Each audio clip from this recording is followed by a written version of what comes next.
ఆవు పులి కథ అనేది ఒక ప్రసిద్ధ తెలుగు జానపద కథ. తరచుగా పిల్లలకు వినిపిస్తారు. ఇది నీతితో కూడిన కథ. దాని సారాంశం ఇక్కడ ఉంది. ఒకానొకప్పుడు ఒక అడవిలో ఒక ఆవు ఉండేది. ఆమె చాలా సాధువు మరియు దయగలది. ఒకరోజు ఒక పులి ఆమెను పట్టుకుని తినాలని నిర్ణయించింది. ఆవు భయపడిపోయింది, కాని తన దూడకు చివరిసారి పాలు ఇచ్చి రావడానికి అనుమతించమని పులిని వేడుకుంది. తను తిరిగి వస్తానని మాట ఇచ్చింది.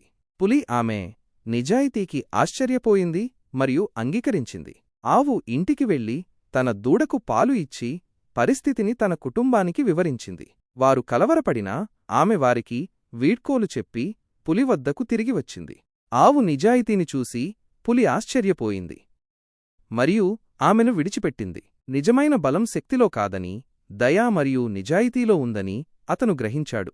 కథ యొక్క నీతి: ఆవు పులి కథ మనకు వీటి యొక్క ప్రాముఖ్యతను బోధిస్తుంది.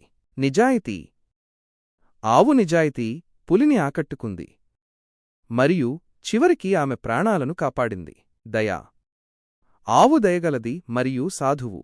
ఇది చివరికి పులి హృదయాన్ని తాకింది. నిజాయితీ: ఆవు మరణాన్ని ఎదుర్కోవాల్సి వచ్చినా తన మాటను నిలబెట్టుకుంది.